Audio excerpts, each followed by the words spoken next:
رسوله الكريم أما بعد فأعوذ بالله من الشيطان الرجيم بسم الله الرحمن الرحيم وعد الله الذين آمنوا منكم وعملوا الصالحات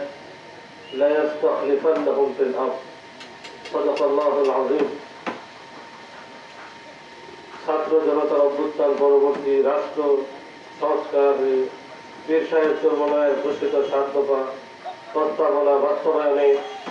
গণসমাবেশের আজকের মাইজবাগ ইউনিয়নে আজকের এই সমাবেশের সম্মানিত সভাপতি মহতারাম প্রধান অতিথি উপস্থিত ওলামায়ে কেরাম সম্মানিত মুসল্লিয়ানে কেরাম ছাত্র ভাইরা আমিও মাইজবাগের সন্তান এখানে যারা আছেন অনেকে আমাকে চিনেন আমিও আপনাদেরকে অনেকে চিনি আজকে যে বিষয়টাকে সামনে নিয়ে আমরা একত্রিত হয়েছি অত্যন্ত অনেকের কাছে নতুন আর আমরা যারা এসেছি অনেকেই নতুন অথচ আমাদের জন্য নতুন হলেও বিষয়টা অনেক পুরাতন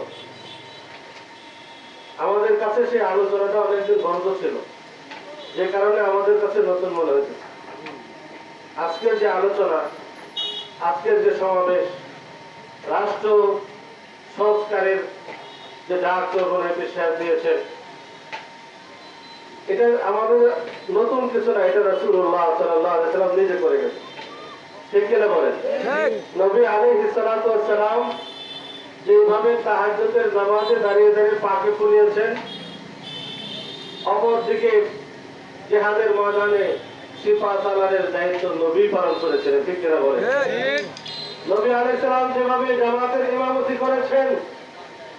পাশাপাশি তিনি রাষ্ট্রের ইমামতি করেছেন প্রধানমন্ত্রী রাষ্ট্রপতি আমিরের দায়িত্ব রাসূলুল্লাহ সাল্লাল্লাহু আলাইহি ওয়াসাল্লাম পালন করেছেন ঠিক কিনা বলেন আর সেই নবীর উম্মত হয়ে আমরা মুসলমান বিশেষ করে ওলামায়ে কেরাম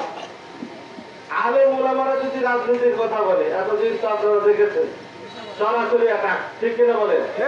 বন্ধ করে রাজনীতির কথা এখানে চলবে না অথচ রাজনীতি কোরআনে নেই হাদিসে নেই রাসূল রাজনীতি করেন নাই রাসূলের সারাটা জিন্দেগি তো রাজনীতি করে গেছে ঠিক আর তাই সে অনুসরণ উম্মত করবে আর উম্মতকে বাধা দিবে তারা মুসলমান হতে পারে বরং যারা রাসূলের দ্বীনকে প্রতিষ্ঠার জন্য যুগে যুগে রক্ত দিয়েছে তারাই আল্লাহ নবীর কাছে 1 নম্বর উম্মত হিসেবে পরিচয় দিতে পারবে এজন্য মোহতারাম হাজিরিন আমি আপনাদেরকে নতুন এক যুগে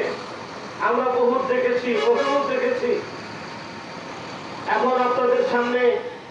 এত লম্বা কথা বলার আর সুযোগ নেই সময় সংক্ষেপ কোরআনুল কারীমে আল্লাহ রাব্বুল আলামিন বলতেছেন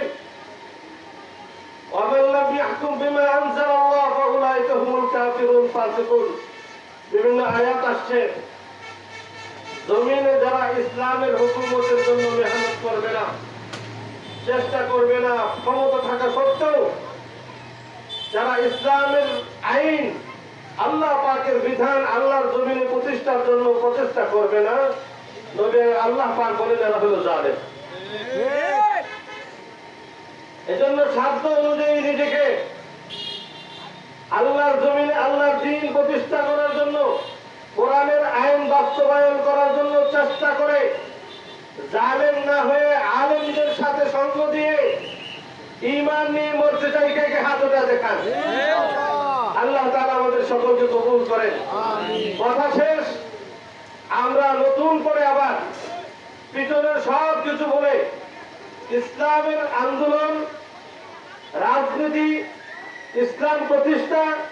দেশ সংস্কার দেশের খেদমত রাসূল করে গেছেন আমরাও করব কোরআনের নির্দেশ এটা ইবাদত এটা কি ইবাদত এটা ফরজ নামাজ পড়া যেরকম ফরজ সমাজের এই দায়িত্ব পালন করার ফরজ ইসলামী হুকুমত পালন ইসলামী হুকুমত প্রতিষ্ঠা করার ফরজ এইজন্য এই ফরজিয়াত পালনে আপনারা আপনাদের জান মাল নিয়ে ইসলামের পক্ষে কাজ করবেন রাজি আছেন তো ইনশাআল্লাহ পিছনের কারো পিছনে ছুটতে চায় না যা করছে এটা তারা পেয়ে গেছে ঠিক তবে ঠিক আমাদের চোখের সামনে সব একদল গেছে তারা কি করে গেছে আরেক দল যাওয়ার আগে কি করতেছে এগুলো বলার আর আমাদের অপেক্ষা রাখে না, সবই দেখতেছেন। ওলামায়ে কেরাম কি করতেছে তাও আপনারা দেখতেছেন। আজকে গত বছরের আগের বছর সুনামগঞ্জে ত্রাণের সময় সে ওলামায়ে কেরাম ছিল, সেই বারবার থেকে বাইরে চলে আসে ত্রাণ দিতে, ওলামায়ে কেরামের সর্বাগ্র ভূমিকা ছিল। বর্তমান সে ফেনী নোয়াখালীতে গত এক সপ্তাহে আমরা আপনারা জানেন 20 লক্ষ টাকার ত্রাণ ঈশ্বরগঞ্জ থেকে আমরা বিতরণ করে এসেছি। এরপরে আবার আমাদেরকে মানুষ এত বিশ্বাস করে গোলাবান গেলে 5 টাকাতে আমাদের দিনে 5,000 টাকা দেয়। আমার কাছে আরো 7 লক্ষ টাকা জমা হয়ে গেছে। আগামী পরশুদিন আবার মিটিং দিতে কি করা যায়, লোকজন দিতেছে, মানুষ আমাদেরকে বিশ্বাস করে এবং আগামীর ভবিষ্যৎ হবে ওলামাদের নেতৃত্বে বাংলাদেশে ইসলামী হুকুমত কায়েম হবে।